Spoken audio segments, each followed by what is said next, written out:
बिस्मिल्लाहिर्रहमानिर्रहीम। Great adventure Imran series, मुसन्निफ Zaheer Ahmed. Phone की घंटी बज उठी तो चीफ ने हाथ बढ़ाकर सामने पड़ा हुआ फोन का रिसीवर उठाकर कान से लगा लिया। यस, चीफ ने फाड़ खाने वाले अंदाज में कहा। चीकाई बोल रहा हूं बॉस। दूसरी तरफ से चीकाई की आवाज सुनाई दी। यस चीकाई, क्या हुआ? कुछ पता चला उनका? चीफ ने तेज लहजे में कहा। नो बॉस, वो फिर से निकल जाने में कामयाब हो गए हैं। दूसरी तरफ से चीकाई की आवाज सुनाई दी तो चीफ ने बेख्तियार होंठ भींच लिए। क्या मतलब? अब कैसे निकल गए हैं वो? क्या तुमने ट्रेन को रुकवाकर एक एक फर्द को चेक नहीं किया था? चीफ ने गुस्सीले लहजे में कहा। हमने सबको चेक किया है चीफ, लेकिन इनमें हमारा मतलूबा जोड़ा मौजूद नहीं है, चीकाई ने जवाब दिया। इनका कोई भी सुराग नहीं मिला? चीफ ने पूछा। इंडस्ट्रियल एरिया, जिसे ट्रेन का क्रॉसिंग एरिया भी कहते हैं, ट्रेन कुछ देर के लिए वहां पर रुकी थी। मौका पाकर शायद वो वहीं पर उतर गए थे, चीकाई ने जवाब देते हुए कहा। ओह, तो क्या किसी ने भी उन्हें वहां पर उतरते हुए नहीं देखा था? चीफ ने कहा। नो चीफ, वो शायद किसी की नजरों में आए बगैर उतर गए थे। इंडस्ट्रियल एरिया के स्टेशन पर काफी तादाद में मजदूर मौजूद थे। उनसे भी पूछगिछ की गई है, लेकिन उनमें से किसी ने किसी को ट्रेन से निकलते नहीं देखा था। अलबत्ता ये मालूम हुआ है कि ट्रेन स्टेशन में दाखिल होने से पहले 2 किलोमीटर के फासले पर सिग्नल ना मिलने की वजह से रुक गई थी। वो वीरान इलाका है जो झाड़ियों से भरा हुआ है। शायद वो दोनों वहीं पर उतर गए थे। अगर वो वीराने में उतर गए हैं तो फिर इसका एक ही मतलब हो सकता है, चीफ ने कहा। वो क्या चीफ? चीकाई ने पूछा। ये कि वहां उनके मददगार मौजूद रहे होंगे और उनके पास यकीनन गाड़ी भी होगी, ताकि वो फौरी तौर पर उस इलाके से निकलकर दारुल हुकूमत पहुंच सकें, चीफ ने कहा। यस चीफ, ऐसा मुमकिन है चीफ, इनमें से एक ने कहा। अगर वो तेज रफ्तारी से सफर कर रहे होंगे तो अब तक यहां पहुंच चुके होंगे, चीफ ने कहा। नो चीफ, वो इतनी जल्दी दारुल हुकूमत नहीं पहुंच सकते, चीकाई ने कहा। क्यों? तुम कैसे कह सकते हो कि वो अब तक दारुल हुकूमत नहीं पहुंचे? चीफ ने पूछा। मैंने शहर में दाखिल होने वाले तमाम रास्तों की पिकटिंग करा रखी है। पुलिस के जरिए जगह जगह हमने आर्जी चेक पोस्टें कायम कर दी हैं। वो इन चेक पोस्टों की नजरों में आए बगैर आगे नहीं बढ़ सकते। अगर वो इधर आए होते तो यकीनन मेरे आदमी ने पकड़ चुके होते, उसने कहा। लेकिन वो मेकअप बदल बदल कर आ रहे होंगे। ऐसी सूरत में तुम्हारे साथी उन्हें कैसे पहचान सकते हैं? चीफ ने होंठ चबाते हुए कहा। उनके पास स्पेशल कैमरे हैं चीफ। ये मखसूस किस्म के कैमरे हैं जो हर तरह के मेकअप चेक कर सकते हैं। गो के इन कैमरों से मेकअप करने वाले का असली चेहरा सामने नहीं आता, लेकिन ये कैमरे तस्वीर खींचकर ये जरूर बता सकता है कि वो आदमी मेकअप में है या नहीं, चाहे उसने जड़ी बूटियों का लेप लगाया हुआ हो या कोई लोशन और क्रीम। इस कैमरे की मदद से तमाम करीमों और लोशनों समेत जड़ी बूटियों की मौजूदगी का पता चलाया जा सकता है। मैंने अहकामात जारी कर दिया कि जिस किसी ने भी लोशन और करीमें लगा रखी हों उन्हें खुसूसी तौर पर चेक किया जाए और शक पड़ने पर उन्हें पकड़कर हेडक्वार्टर पहुंचा दिया जाए, चीकाई ने कहा। तो क्या नतीजा निकला है? चीफ ने कहा। अब तक 14 गैर मुल्की मर्द औरतें यहाँ पर लाई जा चुके हैं। स्पेशल मेकअप वॉशर से उनके चेहरों को साफ किया जा रहा है और उनसे पूछगछ की जा रही है। उनके नामों पते मालूम करके मैंने इन पतों की तस्दीक के लिए आदमी भेज दिए हैं, ताकि ये मालूम हो सके कि वो सही कह रहे हैं या गलत बयानी से काम ले रहे हैं, उसने कहा।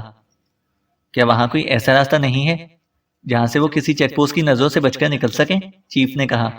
नो चीफ, शहर की तरफ आने वाले तमाम रास्तों पर हमारे आदमी मौजूद हैं। अलबत्ता रास्ते में 2 छोटे कस्बे हैं। अगर वो इस तरफ चले गए तो फिर शायद वो हमारी गिरफ्त में ना आ सकें। वो इन कस्बों में जाकर छुपने की कोशिश कर सकते हैं, लेकिन मैंने इसके भी इंतजामात कर दिए हैं। 2 टीमों को मैंने इन कस्बों की तरफ भी भेज दिया है। वो कस्बे की चेकिंग करेंगे और अगर वो दोनों इन कस्बों में हुए तो इन्हें आसानी से पकड़ा जा सकता है, चीकाई ने जवाब देते हुए कहा। इन दोनों के साथ हमें इनके मददगारों को भी तलाश करना होगा, चीफ ने कहा। यस चीफ, मैं इस नुक्ते नजर से भी हर तरफ चेकिंग कर रहा हूँ, चीकाई ने कहा। इसके लिए तुम इस जगह पहुंचो जहां पर ट्रेन रुकी थी। इर्द गिर्द के इलाके की चेकिंग करो। हो सकता है वहां तुम्हें किसी मददगार का कोई सुराग मिल जाए या किसी ने इस इलाके में कोई मशकूक कार या जीप देखी हो। इस कार का सुराग मिल जाए तो तुम उनके मददगारों तक पहुंच सकते हो, चीफ ने कहा। यस चीफ, मैं खुद वहां पहुंचकर चेकिंग करता हूँ, चीकाई ने कहा। यहां से किस तरह रवाना होगे? चीफ ने पूछा। बजरिया कार चीफ, चीकाई ने कहा। इसमें वक्त जाया होगा, नॉनसेंस, चीफ ने कहा। फिर चीफ? चीकाई ने पूछा। तुम हेलीकॉप्टर लेकर जाओ। हेलीकॉप्टर से तुम फिजा में रहकर इर्द गिर्द की तमाम इलाकों को भी चेक कर सकोगे। हो सकता है कि वो अभी खेतों में ही कहीं छुपे हुए हों और रात होने का इंतजार कर रहे हों, ताकि रात के अंधेरे में वो चेक पोस्टों को डॉज देकर निकल सकें। वो खुले और वीरान इलाके में हैं। हेलीकॉप्टर से इन्हें आसानी से चेक किया जा सकता है। जिस कार या जीप पर तुम्हें शक हो, तुम उसे नजरों में रखकर नजदीक तरीन किसी भी चेक पोस्ट को इत्तला करके उन्हें घेरे में ले सकते हो, चीफ ने कहा। यस चीफ, ये सबसे बेहतर तरीका रहेगा। इस तरह मैं जल्द ही पहुंच जाऊंगा और पूरा इलाका सर्च भी हो जाएगा, चीकाई ने कहा। ओके, जाओ, चीफ ने सर हिलाते हुए कहा। यस चीफ, चीकाई ने जवाब दिया तो चीफ ने रिसीवर क्रैडल पर रख दिया। जो हेलीकॉप्टर के करीब आने की आवाज तेज होती जा रही थी, इमरान के चेहरे पर सख्ती के तासुरात नुमायां होना शुरू हो गए थे। उसकी तेज नजरें चारों तरफ देख रही थीं। हेलीकॉप्टर खेतों के ऊपर से गुजर रहा था। वो जैसे ही इस तरफ आता, उनकी कार आसानी से देखी जा सकती थी। इमरान कुछ सोचकर फौरन कार का दरवाजा खोलकर उतरा और बाहर आते ही फसलों की तरफ आ गया और फिर उसने सर उठाकर इस तरफ देखना शुरू कर दिया, जिस तरफ से इसे हेलीकॉप्टर की तेज गड़गड़ाहट की आवाज सुनाई दे रही थी। सामने नजर पड़ते ही उसने बेख्तियार होंठ भींच लिए। सामने से स्याह रंग का एक बड़ा सा हेलीकॉप्टर इंतहाई नीची परवाज करता हुआ आ रहा था। हेलीकॉप्टर इनसे ज्यादा दूर नहीं था, उसकी रफ्तार भी खासी कम थी और वो इस अंदाज में परवाज कर रहा था जैसे हेलीकॉप्टर में बैठे हुए अफराद खासतौर पर इन खेतों की चेकिंग कर रहे हों। हेलीकॉप्टर के दोनों साइडों के दरवाजे खुले हुए थे, जहां दो अफराद हैवी मशीन गने बाहर निकाले चौकन्ने बैठे थे। फ्रंट पर पायलट के साथ एक नौजवान बैठा हुआ था, जिसकी आंखों पर दूरबीन लगी हुई थी। उसका रुख दूसरी तरफ था। इमरान ने उसे देखते ही पहचान लिया कि वो चीक आई है।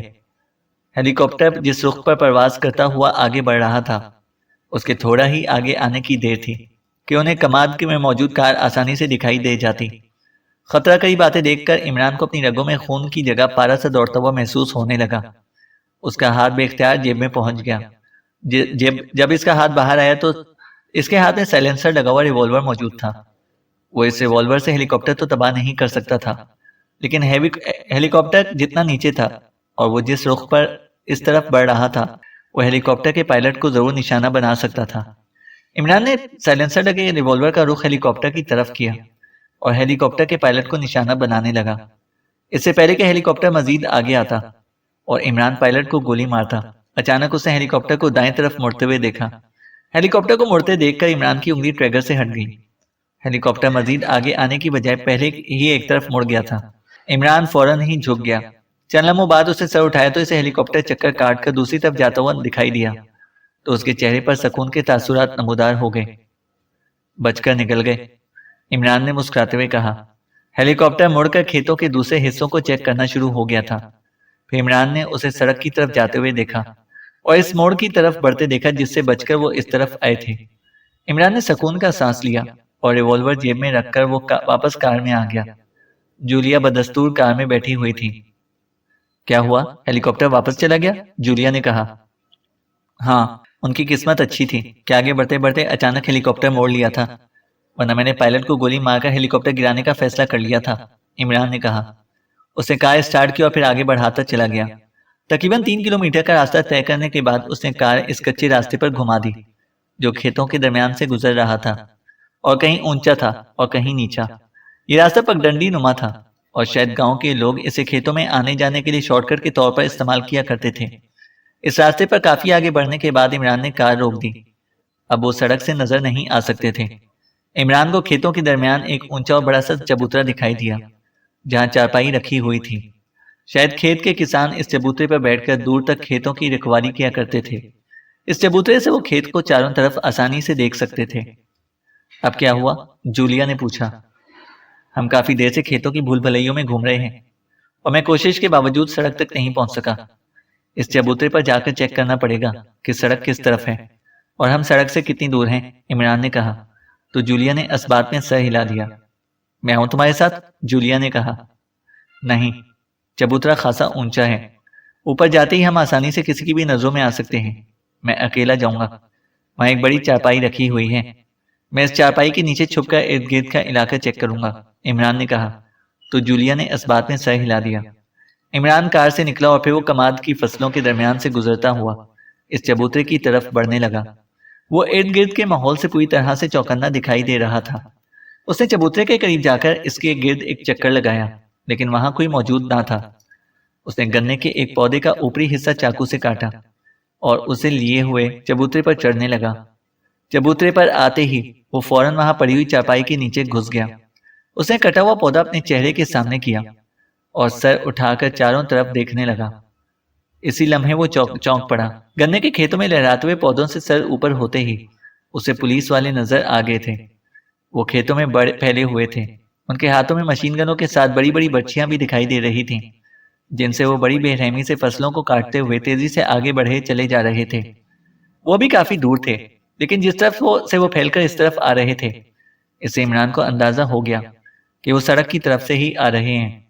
चंद लम्हे वो गौर से उनको देखता रहा, फिर वो पीछे खिसका और इसी तरह खामोशी से चबूतरे से उतरता चला गया जिस तरह से वो ऊपर आया था। चबूतरे से नीचे आते ही वो तेजी से कार की तरफ बढ़ता चला गया। जूलिया पूरी तरह चौकन्ने अंदाज में खड़ी उसी की तरफ देख रही थी। क्या हुआ? उसने इमरान को देखते ही पूछा। बाराती तैयार हैं और वो दूल्हा और दुल्हन को लेने के लिए खेतों में घुस चुके हैं। इमरान ने कार में बैठकर इसे स्टार्ट करते हुए मुस्कुराकर कहा। ओह, फिर? जूलिया के मुंह से निकला। कहते हैं कि जब तक दूल्हा दुल्हन सामने नहीं आते वो सारे खेतों को ही काट कर रख देंगे। इमरान ने उसी अंदाज में कहा। तो क्या उन्हें पता चल चुका है कि हम इन खेतों में मौजूद हैं? जूलिया ने कहा। नहीं, वो महज चेकिंग कर रहे हैं, लेकिन इसी तरह से वो आगे बढ़ते रहे तो हम आसानी से उनकी नजरों में आ सकते हैं। इमरान ने कहा। क्या वो चारों तरफ से हमें घेर रहे हैं? जूलिया ने पूछा। नहीं, लेकिन जिस तरह से वो आ रहे हैं इससे लगता तो यही है कि आगे आते ही वो हर तरफ खेतों में फैल जाएंगे और फिर हमारी तलाश में इन खेतों को ही उजाड़ कर रख देंगे। इसलिए हमें जल्द से जल्द इन खेतों से बाहर निकलना होगा, इमरान ने कहा और उसने कार आगे बढ़ा दी। पगडंडी नुमा रास्ता कभी दाएं मुड़ रहा था और कभी बाएं। इमरान पूरी तरह चौकन्ना रहते हुए कार दौड़ा रहा था। मुख्तलिफ रास्तों से गुजरते हुए वो खेतों के एक हिस्से में बने हुए एक फार्म हाउस की इमारत तक पहुंच गए, जिसे इमरान चबूतरे से देख चुका था। इमारत की छत ही का कुछ हिस्सा पौधों के ऊपर से देख सकते थे, वरना पूरी इमारत नजरों से ओझल थी। इमरान ने कार रोक दी। गालिबन यही वो फार्म हाउस है जहां हमें पहुंचना था, जूलिया ने कहा।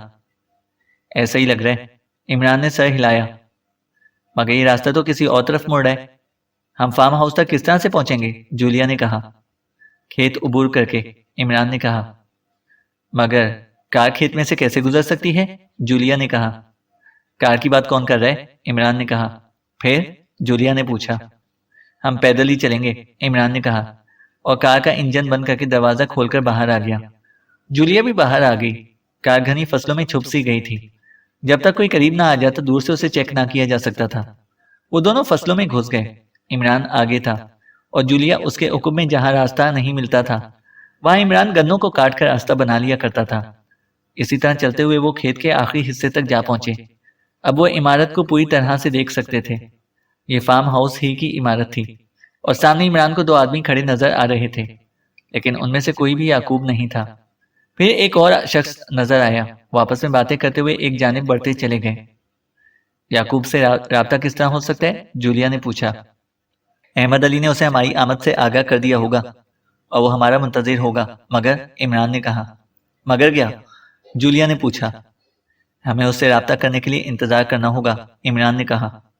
वो क्यों? जूलिया ने पूछा। इनमें मुझे याकूब दिखाई नहीं दे रहा। ये सब मेरे लिए अनजान चेहरे हैं। जब तक मुझे याकूब दिखाई नहीं देता हमें यहीं पर रुकना पड़ेगा, इमरान ने कहा और जूलिया ने सर हिला दिया।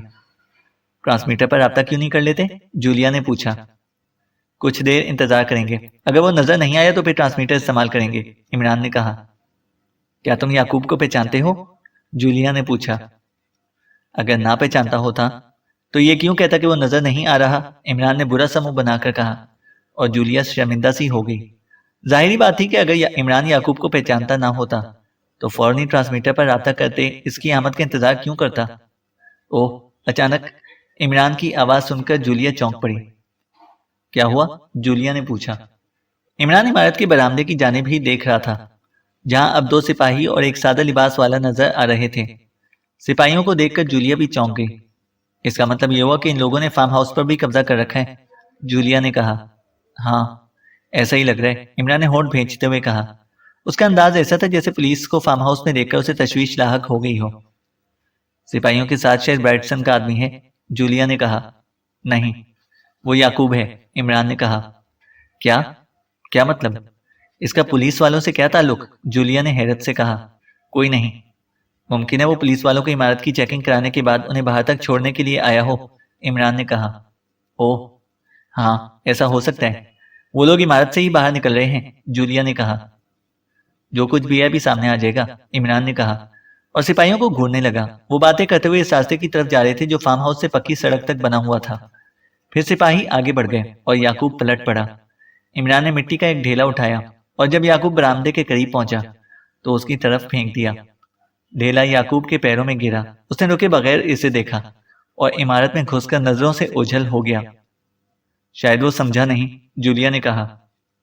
यकीनन समझ गया है। खेत की मिट्टी अपने पैरों में देखते ही वो समझ गया होगा कि हम पहुंच गए हैं, इमरान ने कहा। फिर उसने देखा क्यों नहीं, जूलिया ने कहा। होगी कोई मसलहत, इमरान ने कहा और बरामदे को घूरने लगा। इस बार हमें दौड़ते भागते ज्यादा ही वक्त लग गया है और अभी तक मैं इस बात से अनजान हूं कि आखिर हम यहाँ पर किस मिशन पर आए हैं और इस मिशन पर काम कब से शुरू हो करेंगे, जूलिया ने कहा। असल मिशन क्या शुरू करेंगे, इसके तो करीब भी नहीं पहुंच सके हैं। बहरहाल ये आखिरी मरहला है, शय पहुंचते ही काम शुरू हो जाएगा, इमरान ने कहा।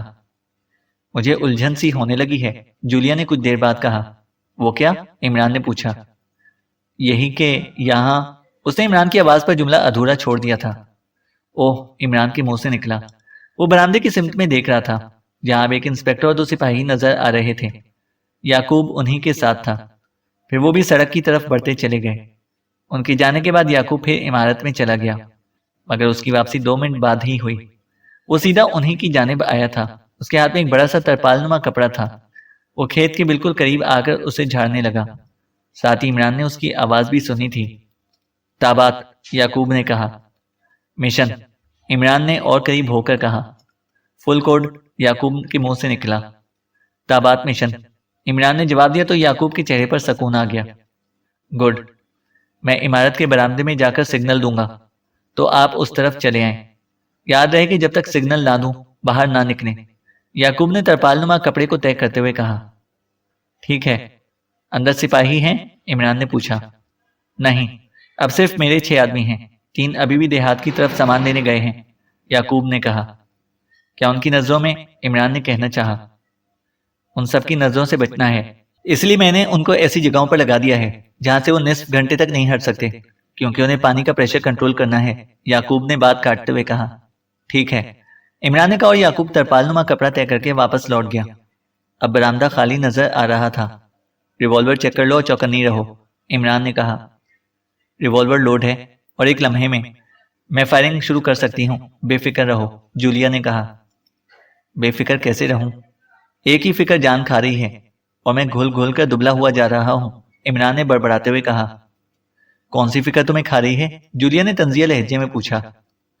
यही कि कब काजी साहब रास्ते की दीवार गिराएंगे और कब हम 2 कालिब और 1 जान हो जाएंगे, इमरान ने कहा। बस बकवास बंद कर दो, जूलिया ने कहा ही था कि याकूब फिर नजर आया। वो बरामदे की रीलिंग से लगकर खड़ा हो गया था और एक हाथ से सर खुजा रहा था। ये उनके लिए क्लियर का सिग्नल था, जबकि बजाहिर वो सामने का नजारा कर रहा था। वो खेत से निकले और तेजी से बरामदे की जानिब बढ़ने लगे। उनके बरामदे में पहुंचते ही याकूब मुड़ गया था और उसके पीछे पीछे चलने लगे थे। याकूब एक कमरे के दरवाजे पर रुक गया। अंदर चलें, याकूब ने इशारे से कहा और उनके कमरे में दाखिल होते ही खुद भी अंदर घुस गया। ये कमरा ऑफिस रूम के तौर पर इस्तेमाल किया जा रहा था। आप यहाँ बैठें, मैं भी आता हूँ, याकूब ने कहा और कमरे से निकल गया। इस बार भी उसकी वापसी चंद मिनट बाद हुई। आते ही उसने दरवाजा बंद करके चुटकनी लगाकर पर्दा बराबर कर दिया।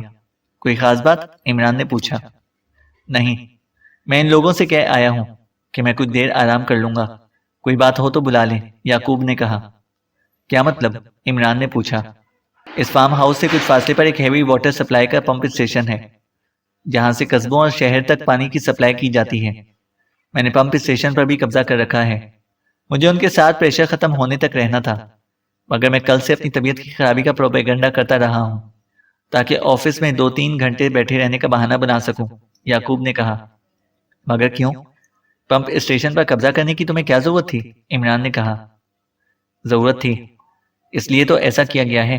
अलबत्ता अब से 3 बजे तक मुझे खुद मशीनों पर काम करने वालों के साथ रहना पड़ता है और ये एक लाजमी बात है, याकूब ने कहा। सिपाही क्यों आए थे? इमरान ने सर हिलाते हुए कहा। आप दोनों का ही पूछ रहे थे, याकूब ने कहा। वो क्या? इमरान ने पूछा। यही कि कुछ खतरनाक अफराद इस सिमत में आने वाले हैं, हमें उनसे चौकन्ना रहना चाहिए और अगर वो नजर आए तो इनको पकड़ने की बजाय पुलिस को मुतला कर दें, क्योंकि वो खतरनाक असलहे से लेस हैं, याकूब ने कहा। अब क्या प्रोग्राम है? इमरान ने पूछा। आपको दारुल हुकूमत पहुंचाना है, याकूब ने कहा। मगर हर तरफ सड़कों की नाकाबंदी के बावजूद तुम हमें इस शहर तक कैसे पहुंचाओगे? इमरान ने पूछा। उसके लिए मैंने जो भी तरीकाकार सोच रखा है, उसके बारे में हमारे दुश्मन सोच भी नहीं सकेंगे, याकूब ने यकलख्त मुस्कुराते हुए कहा। वो क्या तरीकाकार है? इमरान ने पूछा। यहाँ एक बड़ी और इंतहाई चौड़ी पाइपलाइन मौजूद है जो मुख्तलिफ कस्बों से होती हुई शहरी इलाके तक चली जाती है और फिर पानी की दूसरी लाइनों से होती हुई शहर भर में सब पानी सप्लाई करती है। वो पाइपलाइनें इतनी चौड़ी हैं कि इसमें एक दरमियाने कद का इंसान आसानी से सफर कर सकता है, याकूब ने कहा। तो इमरान ने समझ जाने वाले अंदाज में सर हिला दिया कि याकूब का क्या प्रोग्राम है। गोया हमें इस पाइपलाइन में भागना पड़ेगा, इमरान ने मखसूस लहजे में कहा और याकूब हंस पड़ा। मेरा ये मतलब नहीं था जनाब, बल्कि ये बताना मकसूद था कि इस पाइपलाइन की कुशादगी कितनी है, याकूब ने हंसते हुए कहा। तो क्या तुम हमें इन पाइपलाइनों के रास्ते शहर भेजना चाहते हो? इमरान ने कहा। जी हाँ, वो पाइपलाइन शहर के जिस हिस्से पर जाकर ख़त्म होती है वो एक खुला इलाका है जहाँ एक बहुत बड़ा टैंक मौजूद है। टैंक ज़ेरे ज़मीन है और इस पाइपलाइन का पानी इसी ज़ेरे ज़मीन टैंक में गिरता है जहाँ से उसे शहर के अंदर सप्लाई कर दिया जाता है, याकूब ने कहा। आगे बोलो, इमरान ने कहा। इस पाइपलाइन के जरिए आप इस ज़ेरे ज़मीन टैंक में पहुंचेंगे तो वहां लोहे की सीढ़ियां मिलेंगी जो इसकी दहाने तक चली जाती हैं। इस दहाने पर जालीदार ढकना भी है। जब आप वहां पहुंचेंगे तो मेरा आदमी वो ढकना हटा देगा और आप बाहर निकल जाएंगे, याकूब ने कहा। मगर इस पाइपलाइन में सफर किस तरह मुमकिन हो सकेगा? पाइपलाइन में पानी ज्यादा हुआ तो हमें इसमें तैरना पड़ सकता है और बगैर ऑक्सीजन सिलेंडरों और तैराकी के लिबासों के हम इतनी दूर तक कैसे जा सकते हैं? क्या तुमने तैराकी के लिबासों का बंदोबस्त कर रखा है? इमरान ने चौंकते हुए कहा। जी हाँ, इस पाइपलाइन में आप तैराकी के लिबास पहनकर जाएंगे और ज़ेरे ज़मीन टैंक से बाहर निकलकर इस लिबास को मेरे आदमी के हवाले कर देंगे। मैंने पहले ही तैराकी के लिबास मंगवाकर छुपा लिए हैं, याकूब ने कहा। पानी का प्रेशर कितना है? इमरान ने पूछा। इस वक्त तो प्रेशर बेहद ज़्यादा है, लेकिन मैं थोड़ी देर में प्रेशर कम करवा लूंगा, याकूब ने कहा। तब तक हमें इंतज़ार करना होगा, क्योंकि पानी के प्रेशर में तो तैरना नामुमकिन होगा और उसकी तेज़ी हमें नुकसान भी पहुंचा सकती है, इमरान ने सर हिलाते हुए कहा। जी हाँ, आपका ख्याल सही है, मगर आपको इंतज़ार नहीं करना पड़ेगा। मैं आपको तैराकी के लिबास मुहैया करता हूँ। जब आप उन्हें पहन लेंगे तो मैं पंप हाउस पहुंचकर बिजली का कनेक्शन मुनक़ता करके मशीनें बंद कर दूंगा। इस तरह प्रेशर ख़त्म हो जाएगा और आप आसानी से तैर सकेंगे, याकूब ने कहा। ठीक है, तुम तैराकी के लिबास ले आओ, इमरान ने सर हिला दिया। अभी लाया, याकूब ने कहा और एक मुख्तल अलमारी खोलकर एक बड़ा सा पैकेट निकालकर मेज पर रखा। फिर अलमारी बंद करके उसने पैकेट खोलकर 2 तैराकी के लिबास निकालकर इमरान को थमा दिए। वॉशरूम का है? इमरान ने पूछा। इस तरफ, याकूब ने एक जानिब इशारा किया और वो कमरे से मुल्हका वॉशरूम की तरफ बढ़ गया। 10 मिनट के अंदर अंदर वो तैराकी के लिबास और ऑक्सीजन सिलेंडर कमर पर बांधकर तैयार हो चुके थे। फिर याकूब कमरे से चला गया। उसके जाने के 10 मिनट बाद बिजली चली गई और कमरे में अंधेरा छाता चला गया। ये आदमी चालाक नजर आ रहे, जूलिया ने कहा। हाँ, इमरान ने सर हिला दिया। वो याकूब का मुंतजिर था। उसकी वापसी 15 मिनट बाद हुई। वो उजलत में नजर आ रहा था। क्या बात है? इमरान ने पूछा। बाहर पुलिस के 2 ट्रक आए हैं, याकूब ने कहा। ओह, फिर? जूलिया के मुंह से निकला। बिजली गायब होने की वजह से अंदर मशीन रूम में गर्मी हो जाती है, इसलिए सारा अमला बाहर चला गया है। इसलिए आप चलें ताकि पाइपलाइन तक आपकी रहनुमाई कर सकूं, याकूब ने टॉर्च संभालते हुए कहा। चलो, इमरान ने कहा और वो बड़ी तेजी से कमरे से निकलकर याकूब के साथ मशीन रूम की तरफ बढ़ने लगे। मशीन रूम बहुत बड़ा था और जिस जगह से उन्हें पाइपलाइन में दाखिल होना था वहां ग्रिल लगी हुई थी और लोहे की सीढ़ियां नीचे तक चली गई थी। आप सीढ़ियों से नीचे चले जाएं और पानी में पहुंचकर लाइट और हेडलाइट रोशन कर लें। इसका बटन कमर की पेटी में लगा हुआ है, याकूब ने इनको सीढ़ियां दिखाते हुए कहा। उसने टॉर्च रोशन कर ली थी, जिसकी तेज रोशनी में वो सीढ़ियां बआसानी देख सकते थे। कहीं ऐसा तो नहीं कि हमारी पाइपलाइन से निकलने से पहले बिजली की खराबी दूर कर ली जाए? और इमरान ने कहा, ऐसा मुमकिन नहीं है जनाब। मैंने जिस जगह से तार काटे हैं, इस जगह को इस वक्त तक तलाश नहीं किया जा सकता जब तक कि सारी वायरिंग चेक ना कर ली जाए, और इसके लिए 2 दिन दरकार होंगे, याकूब ने कहा। वेल्डन, तुम वाकई ज़हीन आदमी हो, इमरान ने उसकी तरफ तहसीन भरी नजरों से देखते हुए कहा। शुक्रिया जनाब, आपके जाने के 1 घंटे बाद मैं बिजली दुरुस्त कर दूंगा, और इतने वक्त में आप मंजिल तक पहुंच चुके होंगे, याकूब ने कहा। इस आदमी को तुम कॉल करके इत्तला कर दोगे जिसे टैंक का ढकना हटाना है? इमरान ने पूछा। जी हाँ, वरना उसे कैसे इल्म होगा कि आप वहां पहुंच रहे हैं? वैसे वहां 2 अफराद आएंगे जो ढक्कन हटाकर आपको टैंक से बाहर निकालेंगे। वो आपको रास्ता बताएंगे, आपको उनके बताए हुए रास्ते पर जाना है। आप शहर के किनारे वाली सड़क पर पहुंच जाएं, तो वहां आपको एक और आदमी मिलेगा। इस आदमी का नाम नासिर अली है, जिससे आपको मखसूस कोडवर्ड का तबादला करना है। फिर वो आपको शहर महफूज मकाम पर लेकर जाएगा, याकूब ने कहा। क्या ऐसा मुमकिन है कि बैरूनी मदद के बगैर हम ढकना हटाकर बाहर निकल सकें? इमरान ने कहा। जी नहीं, वो बाहर से लॉक किया हुआ होता है, याकूब ने संजीदगी से कहा। ठीक है, फिर तो वाकई मजबूरी है। इमरान ने कहा ही था कि दूर राहदारी के किसी हिस्से से भारी कदमों की चाप सुनाई दी और वो चौंक पड़े। वो आ रहे हैं, जल्दी करें, याकूब ने बुखलाए हुए लहजे में कहा, और वो बड़ी तेजी से ग्रिल फलांग कर सीढ़ियां उतरते चले गए। याकूब टॉर्च से रोशनी डाल रहा था। पाइपलाइन के बड़े मोहन नुमा चौकोर दर्रे के पास पहुंचकर इमरान ने हाथ हिलाया और फिर पानी में गोता लगा दिया। इसी लम्हे टॉर्च की रोशनी गायब हो गई और वहां अंधेरा छा गया। चंद गज तैरने के बाद इमरान ने हेडलाइट रोशन कर दी। फौरन ही दूसरी हेडलाइट भी रोशनी हुई थी। जूलिया इसके बराबर ही तैर रही थी। हेडलाइट की रोशनी में पानी की सुरंग दूर तक किसी शफाफ शीशे की तरह चमकती नजर आ रही थी, और वो तेजी से आगे की जानिब तैरने लगे थे। चैनल को सब्सक्राइब करें और बेल आइकन को प्रेस करें ताकि हमारी हर अपडेट आपको बर वक्त मिल सके।